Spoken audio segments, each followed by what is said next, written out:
আমি তো পরিষ্কার বলি, আল্লাহ তাআলা যেন বলে সকাল 8টা বাজে যে নাফরমান নাস্তা খাইতে বসে, তো আল্লাহ যেন বলে নাফরমান ঠিক আছে নাস্তা খা, তো মনে রাখিস বেঈমান ফজরের নামাজ পড়স নাই। খা, ঠিক আছে খাইতে লইছো খা। রাত 10টা বাজে যেই নাফরমান খাইতে বসছে, রব্বুল আলামিন ডাক দিয়ে বলে নাফরমান খাইতে বসছো খা, কোনো অসুবিধা নাই, আমি আটকাবো না, তবে মনে রাখিস এশার নামাজ পড়স। ইন্নাকুম মুজরিমুন, তুই কিন্তু পাপী। খাইতে থাকো, দুনিয়া আমি ভোগ করতে দিলাম। বাড়ি করছো ঠিক আছে থাকো, তো মনে রাখো সুদের টাকা, মনে রাখো কিস্তির টাকা, লোনের টাকা আমি ছাড়বো না বান্দা।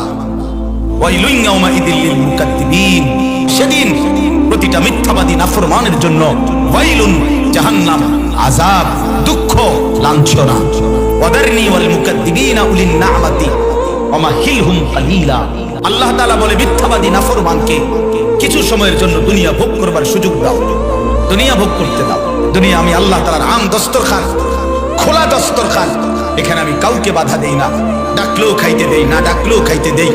অনুগত, অবাধ্য, ইমানদার, নাফরমান, কাফের, মুশরিক, আরে ভাইয়া দুনিয়া তো আল্লাহ তাআলা জন্তু জানোয়ার কেউ ভোগ করে, দুনিয়া তো কুকুর বিড়ালও ভোগ করে, দুনিয়া তো গরু ছাগলও ভোগ করে।